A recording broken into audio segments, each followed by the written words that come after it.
ከባህር የወጡት በደስታ እንደዚህ ተናግረዋል። ቁጥራቸው በውል ባይታወቅም ሙሉ በሙሉ ጀልባው ላይ የነበረ ህዝብ በሙሉ እንደሰመጠ ወደ ውሃ ውስጥ ከነጀልባው እግዚአብሔር ይመስገን የሞተብን አንድ ሰው ብቻ ነው። ኦርቶዶክሳውያን እልቀት ምን ያክል እንደሚደሰቱ እነ ትዝታው ኤው ሲመሰክሩ አይተናል። እንመለከተዋለን እሱን ቪዲዮ። ማንን ለማስፎገር? መንግስትን ለማስፎገር እንዴ?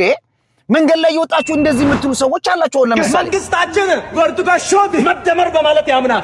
ታሸተና ማንታው መንግስት የጴንጤ መንግስት የለም ሲል ጴንጤው እንዳልክ ዘነመ ተናግሯል። እሱንም እንመለከታለን። ጴንጤ መንግስት አለ ለማስባል ኢትዮጵያ ታሪክ ውስጥ የጴንጤ መንግስት የሚባል ነገር ኖሮ ያቅም የለም፣ ወደፊትም አይኖርም።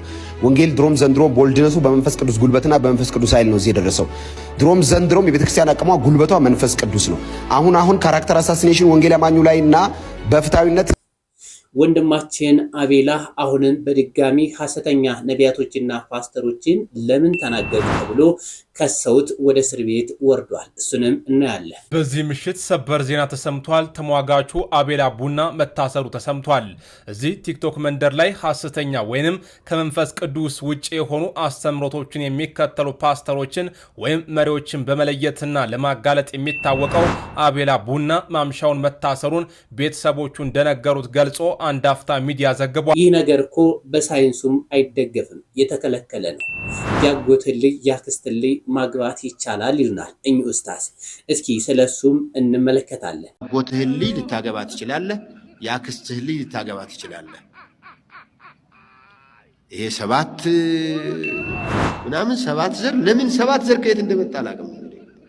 ምናልባት ከናያ አንቶኒ ይወራ ይሆናል። ያው እኛ ለው ደኸሉ ጁሕረ ضب ለደኸልቱሙህ ነው። እነሱ ያሉት ሰባት ካሉ ሰባት፣ ስምንት ካሉ ስምንት እያለ ስለምንሄድ ነው እንጂ ሰባት የሚባል ነገር የለም። علي بن أبي طالب እነዚህንና ያስተምሩናል ይገሱናል ያልኳችሁን ቢስ ቀርብ ያለው ሰላም በአለም ዙሪያ የምትገኙ ውድ ኦርቶዶክሳውያን እንደምን አላችሁ? ሁላችሁንም በያላችሁበት ሰላም ብያለሁ።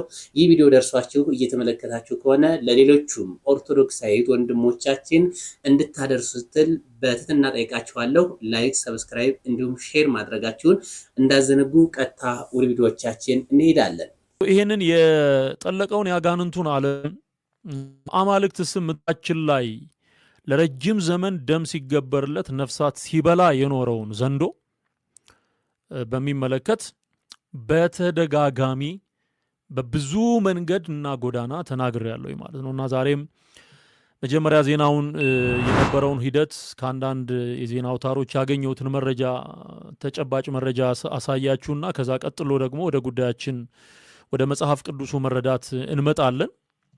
ይህን የምናደርገው ለህዝባችን አሁንም ወደፊት ራሱን ከእንደዚህ አይነት ጥፋት ሰዎች እንዲሰውር ከእንደዚህ አይነት የመናፍስቱ ዓለም ድብቅ ሴራ ውስጥ እንዲወጣ ነፃ ወደሚያ እግዚአብሔር ይመስገን በጣና ሐይቅ ሰጥመው የነበሩት ወገኖቻችን እንደዚህ ከባህር ውስጥ ከወጡ በኋላ ምስክርነት ሲሰጡ ታይቷል። እንደሚታወቀው የእናታችን የቅድስት ክርስቶስ ሰምራን በዓል ለማክበር ሲጓዙ የነበሩ ወገኖቻችን በታንኳዎች በጀልባዎች መጋጨት አማካኝነት ወደ ባህር እንደሰጠሙ ተነግሮ ነበር። ይህም ዜና ከተነገረ በኋላ ብዙዎቻችን ደንግጠን ነበር። ታዲያ የኦርቶዶክሳውያን እልቂት ደስ የሚላቸው እንደነ ትዝታው ያሉ ሰዎች በአደባባይ ወጥተው ሙሉ በሙሉ ሰጥመዋል። ይህ ደግሞ የአጋንንት ስራና ዘንዶ ሲመለክበት የኖረ ቦታ ስለሆነ ነው እንጂ አጋጣሚ የሚባል ነገር አይደለም የሚል ስብከትን በክርስቲያኖች በኦርቶዶክሳውያን እልቂት ላይ ሲሰብኩ አይተናል። ይህ ግን እግዚአብሔር ይወደዋልን? በፍጹም አይወደውም። እኛ ግን ለነሱ ልንጸልይላቸው ይገባል። አብዛኞቹ እህትና ወንድሞቻችን ደስ በሚል ሁኔታ ወጥተዋል። እግዚአብሔር ይመስገን። አንድ ሰው ብቻ ነው የሞተብን። የመሰከሩትን ምስክርነት ምን የተጋጨው ነገር አለ? ሞገዱ ነው ተጋጭቶ ይሄኛው ሰጭኖ ሲሄድ ያኛው በታስሱ ሲመጣ አፍንጫና አፍንጫ ተጋጭተዋል። ተጋጭቶ አየው ወዲ ኋላ ነው የገፋቸው። ወዲ ኋላ እኮ ነው የገፋን። ሴቶች ነው አንተ ገብተህ አየው ሳብራ አይደል አንተ አንተ ነህ ሳውቀው አይደል? አንተ ጣፊል እኮ ነው ያሲ ይወራ ነበር ስንመጣ መዋኘት ትችል ነበር አንተ? አንተ ገብቶ አብሮ ይሄደ አንተ ማውጣው ያን يا وطاي نبر عزاني يقول لا ينو اسيجي انا وطاي انا وطاي እንግዲህ እግዚአብሔር እንግዲህ ያቸው ምን ይባላል አሱራን የፍቅር እነዚህ አባይወጡ ዝም ማን ያምን ሀል ይባላል ፍጹም ስንሰው ይሆናል ግን እንደው ቢያንስ ሞልቷል ስናየው ግን ተጨማፍቀናል ይው እንደ ፍስለድ ግን በጣም ተጨፋፍቀን የመሄርና ስንመለስ ግን በጣም አልተጨፋፈቀና ግን አሁን የቀረ ተብሎ የሚገመት ስንት ይሆናል ምኑን እንደው ሴቶቹ ግን እርግጠኛ ነኝ ወደ 4 ወጣት ሴቶች ነበሩ መቱ እነዛ እንዴት ነው ምንም ሀሰውዩ ጋር ነው ገጠም ደግሞ የነበሩ ወጥቷል አላዩዋቸው ብዛታችን እንኳን ለዚህ አበቃችሁ ቸሩ እግዚአብሔር ይመስገን የሞቱትን ደሞ ወገኖቻችን ወደ ክርስቶስ ሰምራ ወዳለችበት ወደ እግዚአብሔር ወደ አምላካቸው እንጂ ሄዱት ወደ ኢላል ሄዱም ቸሩ እግዚአብሔር ባሉበት ነፍሳቸውን በአጸደ ገነት ያቆይልን በባህር ዳር የጣና ሐይቅ ላይ የክርስቶስ ሰምራን በዓል ለማክበር በጀልባ ሆነው ሲሄዱ የነበሩ መንገደኞች ሙሉ በሙሉ ቁጥራቸው በውል ባይታወቅም ሙሉ በሙሉ ጀልባው ላይ የነበረ ህዝብ በሙሉ እንደሰመጠ ወደ ውሃ ውስጥ ከነጀልባው እንደሰጠመ ዜና ተሰምቷል። ይሄ በጣም የሚያሳዝን ልብን የሚሰብር ነው እውነት ለመናገር እና በዚህ ዙሪያ አንዳንድ ነገሮችን እንነጋገራለን። ማለት ሰዎች ከሚሰሙት ዜና ከሚያዩት ነገር ባሻገር መንፈሳዊውን ዓለም መረዳት እንዲችሉና የሆነ ያለው ነገር አጋጣሚ ብቻ ሳይሆን በጣም በጣም በዲያብሎስ ረጅም ዘመን ሲሰራበት የኖረ አጋንንታዊ አሰራር እንደሆነ እንዲረዳና እንዲያውቅ እፈልጋለሁ። ይሄንን የጠለቀውን ያጋንንቱን ዓለም አማልክት ስም ምጣችን ላይ ለረጅም ዘመን ደም ሲገበርለት ነፍሳት ሲበላ የኖረውን ዘንዶ በሚመለከት በተደጋጋሚ በብዙ መንገድ እና ጎዳና ተናግሬያለሁ ማለት ነው እና ዛሬም መጀመሪያ ዜናውን የነበረውን ሂደት ከአንዳንድ የዜና አውታሮች ያገኘሁትን መረጃ ተጨባጭ መረጃ አሳያችሁና ከዛ ቀጥሎ ደግሞ ወደ ጉዳያችን ወደ መጽሐፍ ቅዱሱ መረዳት እንመጣለን። ይህን የምናደርገው ለህዝባችን አሁንም ወደፊት ራሱን ከእንደዚህ አይነት ጥፋት ሰዎች እንዲሰውር ከእንደዚህ አይነት የመናፍስቱ ዓለም ድብቅ ሴራ ውስጥ እንዲወጣ ነፃ ወደሚያወጣው ጌታ ወደ ኢየሱስ እንዲመጣ ለማስቻል ነው። በማንም ሞት ማንም አይደሰት። ይሄ በጣም ልብ የሚሰብር ነው። ልብ የሚሰብር ነው። እግዚአብሔር ምስክሬ ነው። ከዚህ በፊትም እንደዚሁ ለበዓል ሄደው ሲመለሱ እዚህ ወደ ወላይታ መስመር መኪና ገደል ውስጥ ገብቶ እንዳለ ያለቁበት ሁኔታ አለ። ወደ አክሱም ሲኬድ ወደ ስውሯ ማርያም ሲኬድ ያለቀ ህዝብ አለ። ወደ አርሴማ ሲኬድ ያለቀ ህዝብ አለ። ኦኬ ወደ ጊሸን ሲኬድ በጣም በጣም ብዙ ሰው አልቋል። እኔ ሙሉ ቤተሰብ ያለቀበት ሰው አውቃለሁ። ሙሉ ፋሚሊ በቃ ጭጭ ያለበት ማለት ነው። ይሄ ርግማን ነው። ኦኬ ይሄ በጣም በጣም አደገኛ የሆነ አሰራር ነው። ለምን ይጠፋል ህዝባችን? ለምን ያልቃል? እውነቱን እንንገረው። ከእንደዚህ አይነት ስውር አሰራር ከመናፍስቱ ዓለም ደም ከለመደ ነፍሳትን ሲበላ ከኖረ ዘንዶ ራሱን እንዲጠብቅ እንነግረዋለን። የሚሰማ ጆሮ ያለው ይስማ። እንደነ ትዝታው አይነት ግን አጋንንት የወረሰው ሰው ያለ ብለን በዚህ ምድር ላይ አንገምትም። የኦርቶዶክስ ተዋሕዶ ቤተክርስቲያን የሆኑት ሁሉ ለሱ በቃ ከሰይጣን በላይ ነው የሚጠላቸው። ከዚህ ቀደም የኦርቶዶክስ ተዋሕዶ ቤተክርስቲያን ያዘጋጀችው ካላንደር ስለሆነ እሱ እንዲጠፋ የኢሮፓያኖቹ ሰይጣኒዝሞች ያዘጋጁት ወደ ኢትዮጵያ እንዲገባ ሲል ነበር። እሱ እንግዲህ የሚያመልከው ነገር አምላኩን ሳይሆን እያመለከ ያለው ከኦርቶዶክስ ተዋሕዶ ቤተክርስቲያን ጋር ያለውን ጥላቻ ነው። ወንጌል አይደለም የሚሰብከው፣ ኦርቶዶክስ ተዋሕዶ ቤተክርስቲያን ሆኗል በአሁኑ ሰዓት የሚሰብከው።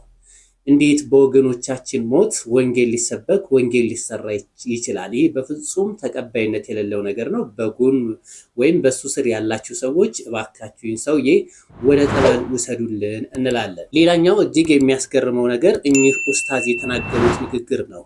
ያጎትን ልጅ ያክስትን ልጅ ማግባት ይቻላል የሚል ንግግር ነው። ይህ ነገር ከተፈጥሮ ጋር የሚጋጭ ነገር ነው። ስለዚህ ቁርአኑ ራሱ ከተፈጥሮ ጋር ይጋጫል እንደማለት ነው። ኦርቶዶክስ ተዋሕዶ ቤተክርስቲያን ሁሉ ነገሯ ጥንቅቅ ያለች ስንዱም መቤት ናት የምንለው ለዚህ ነው። እስኪ ኡስታዙ የተናገሩትን ንግግር እንስማ። ያጎትህን ልጅ ልታገባ ትችላለህ፣ ያክስትህን ልጅ ልታገባ ትችላለህ። ይሄ ሰባት ምናምን ሰባት ዘር ለምን ሰባት ዘር ከየት እንደመጣ አላውቅም። ምናልባት ከናያ አንቶኒ ይወራ ይሆናል። ያው እኛ ለው ደኸሉ ጁሕረ ደቢን ለደኸልቱሙህ ነው። እነሱ ያሉት ሰባት ካሉ ሰባት፣ ስምንት ካሉ ስምንት እያለ ስለምንሄድ ነው እንጂ ሰባት የሚባል ነገር የለም። ዓሊይ ብኑ አቢ ጣሊብ አቡ ጣሊብ ብን ዓብዱልሙጠሊብ ናቸው። ሙሐመድ ብን ዓብድላህ ብን ዓብዱልሙጠሊብ ናቸው። የረሱሉና ዓለይሂ ሰላቱ ወሰላም ልጅ ፋጢማን ማን አግብተዋል? ዓሊ አግብተዋል። የእህትማማች የወንድማማች ልጆች መጋባት በሸሪዓ ምንም ችግር የለም። በኢትዮጵያ የቤተሰብ ሕግ መሰረት አንድ ሰው ሊያገባ የሚችለው ማን ነው? ይህ በጠበቃ አሁን ምረብራት ተዘጋጀ የሚቀርብላችሁ ነጋሪት የተሰኘ የሕግ ፕሮግራም ነው። በዛሬው ፕሮግራም እንግዲህ በቤተሰብ ሕጋችን አንድ ሰው ማን ማግባት ይችላል የሚለው ተደንግጎ እናገኘዋለን። በዚህ መሰረት የቤተሰብ ሕጋችን አንቀጽ 8 እና 9 ላይ ደንጎ እንዳለው አንድ ሰው ማን ማግባት ይችላል ወይም ማግባት አይችልም የሚለውን ጠቅሶ ይገኛል። በአንቀጽ 8 ላይ የስጋ ዝምድና በተመለከተ በስጋ ዘመዶች መካከል ማንን ማግባት አይችልም የሚለውን ጠቅሶ ይገኛል። በቀጥታ ዘመዳሞች መካከል አንድ ሰው ቀጥታ ዘመዳሞችን ማግባት አይችልም። ይህም ማለት ወደ ላይና ወደ ታች የሚቆጠር እናቱን፣ ልጁን ወይም ወደ ታች የልጅ ልጁን ማግባት አይችልም። እናቱን፣ አያቱን እንደዚሁ ማግባት አይችልም ማለት ነው። በቀጥታ ዘመዳሞች መካከል ግቢ ማግባት የተከለከለ ነው።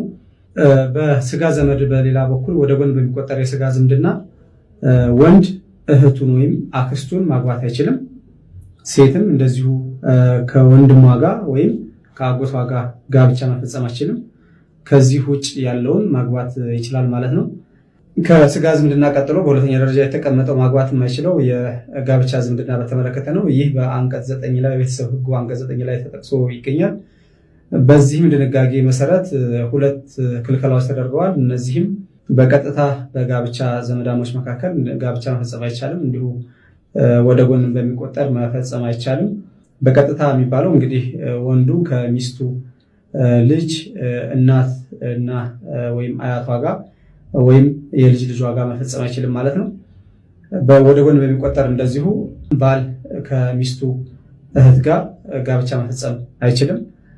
እንዲሁም ሚስት ደግሞ ከባሏ ወንድም ጋር ጋብቻ መፈጸም እንደማትችል የቤተሰብ ሕጉ ደንጎ ይገኛል ማለት ነው። አመሰግናለሁ። ወንድማችንን እናመሰግናለን። ቃልዮት ያሰማልን። እንኳን የኦርቶዶክስ ተዋሕዶ ቤተክርስቲያን ልጆች አደረከን እያላችሁ ሁላችንም ኦርቶዶክስ በመሆናችን ብቻ ደስ ይበለን። እንደዚህ ከተፈጥሮ ጋር ከሚጋጭ ሃይማኖት ጋር ስላልሆን ብቻ ቤተሰቦቻችንም ራሱ በዛ ስላቆዩ ብቻ ደስ ሊለን ይገባል። እንዳልካቸው ዘነመ የጴንጤ መንግስት የለም የሚል አጀንዳ ይዞ መጥቷል። ማን አለ ታዲያ? ያንተው ሐሰተኛ ነቢያቶችና ፓስተሮች ናቸው እኮ ያላስመስለው ከኋላ ለመዝረፍ ሰውን ለማጭበርበር እንዲመቻቸው መንግስት የነሱ ብቻ እንደሆነ አድርገው እነሱ ከጀርባ ሆነው ለመዝረፍ እንዲያመቻቸው የጴንጤ መንግስት እንዳላስመስለው ሲሰብኩ የነበሩት እነሱ ናቸው። እስኪ እንዳልካቸው ዘነበ የተናገረውና ወንድማችን ያየዘ ልደታ የተናገረውን እንከታተል። ጴንጤ መንግስት አለ ለማስባል ኢትዮጵያ ታሪክ ውስጥ የጴንጤ መንግስት የሚባል ነገር ኖሮ ያቅም የለም፣ ወደፊትም አይኖርም።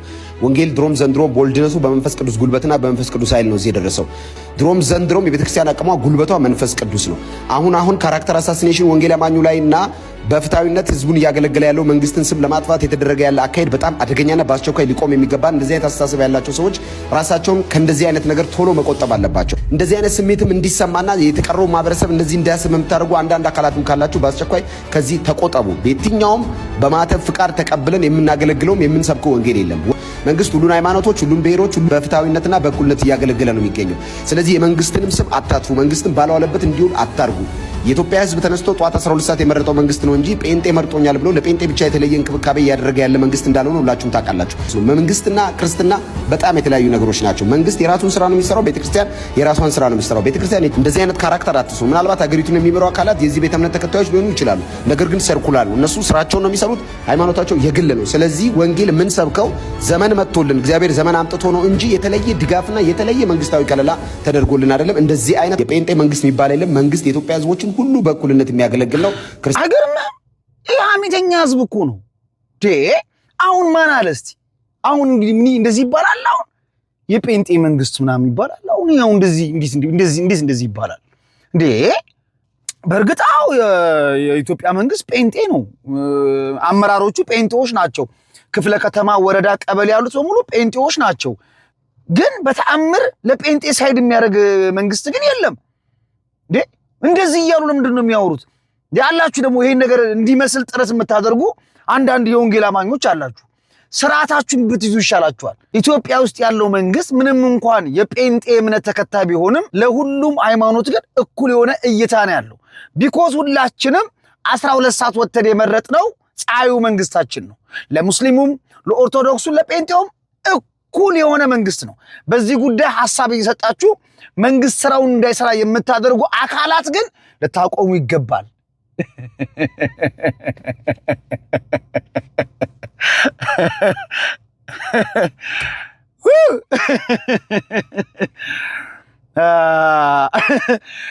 እንዲህ ማውራት ብችል ኖሮ ከሀገር ያልወጣም ነበር። ጥሩ መኪና እየነዳው ቆንጆ ኮንዶሚኒየም ቤት ይኖረኝ ነበር።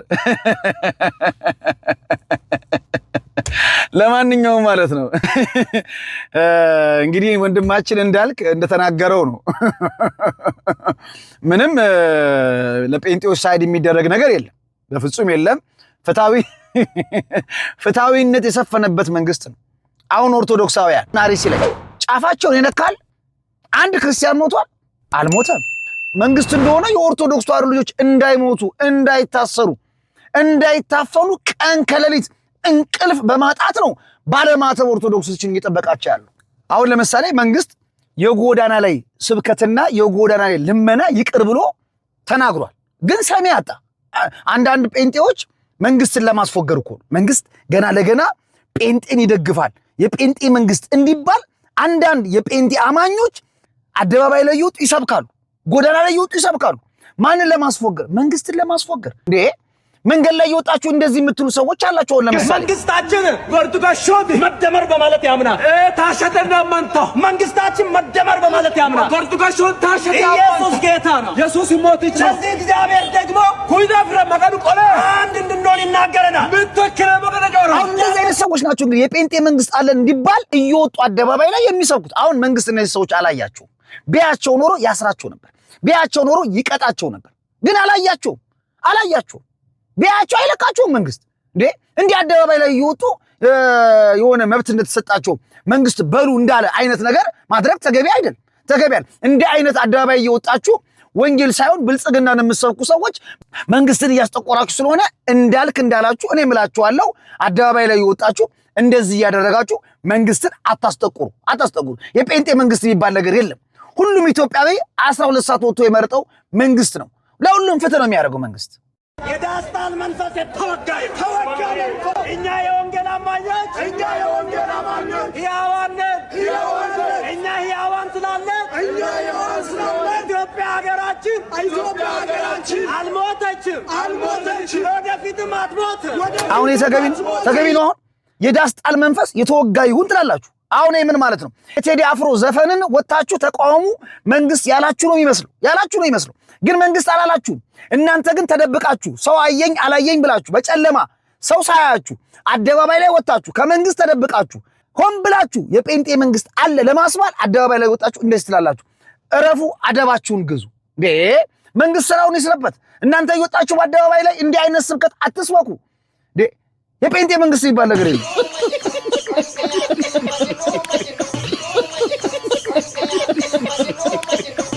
ወንድማችን ያያዝልደታን እናመሰግናለን።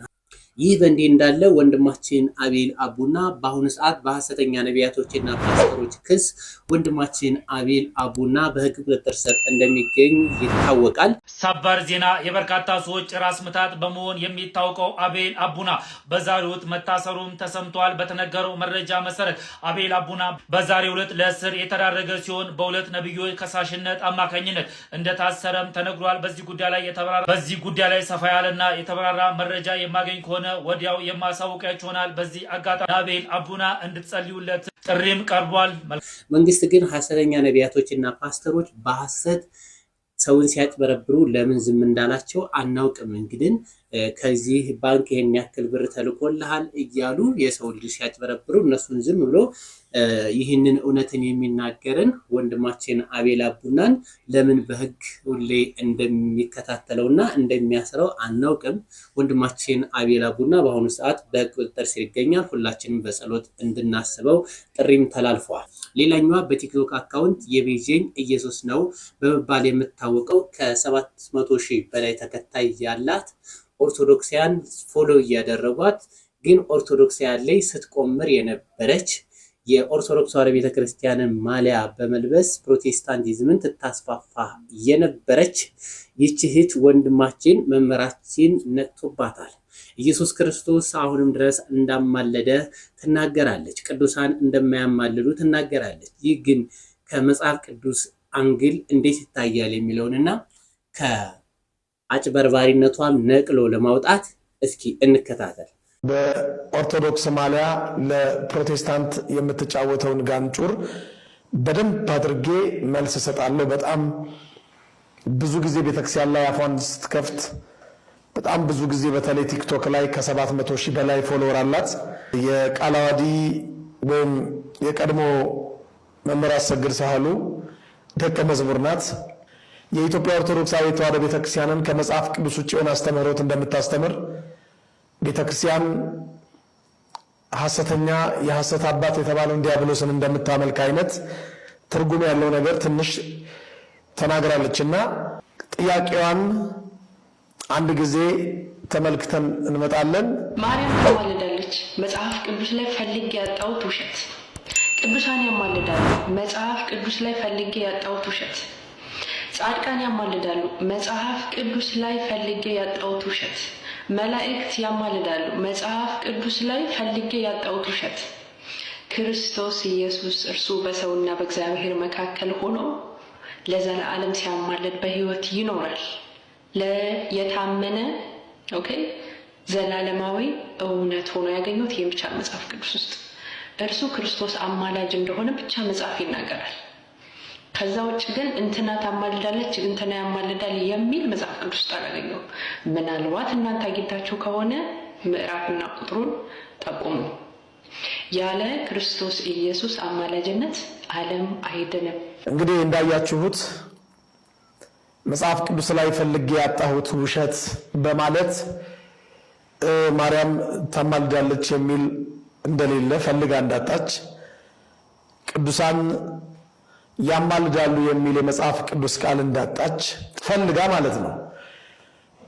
ጻድቃን ያማልዳሉ የሚለውን ፈልጋ እንዳጣች፣ መላእክት ያማልዳሉ የሚለውን ፈልጋ እንዳጣችና ኢየሱስ ክርስቶስ ግን ያማልዳል የሚለውን ቃል መጽሐፍ ቅዱስ ላይ እንዳገኘች እንደውም ያለ ክርስቶስ አማላጅነት ዓለም አይደንም ብላ ደምድማለች። እንደውም ቅዱሳንን እንትና በማለት ሁሉ ክብራቸውን ዝቅ አድርጋም ተናግራለች። እንትና ታማልዳለች እንትና ያማልዳል የሚል የለም ብላለች።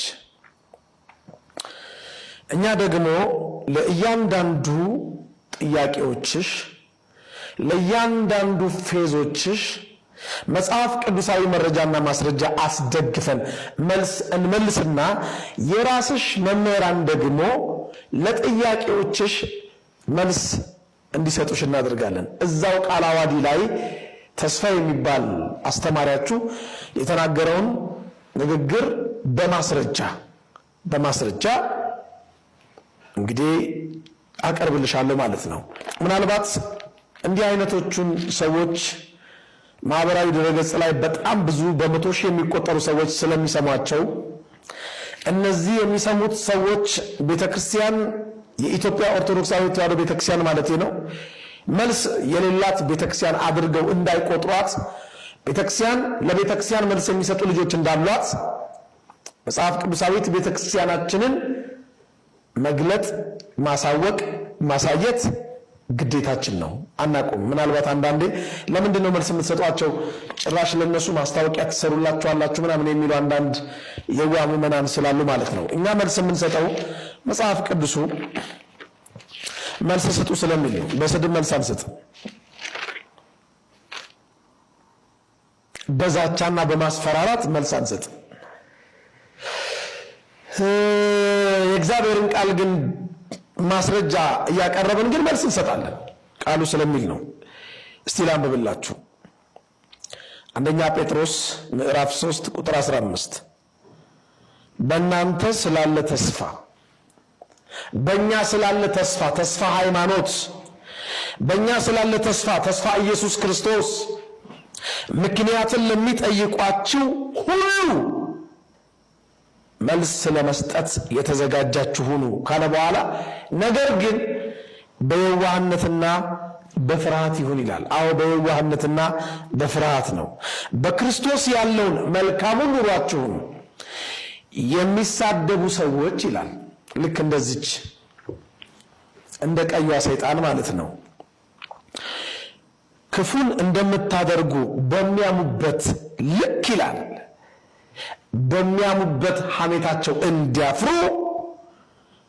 በጎ ሕሊና ይኑራችሁ።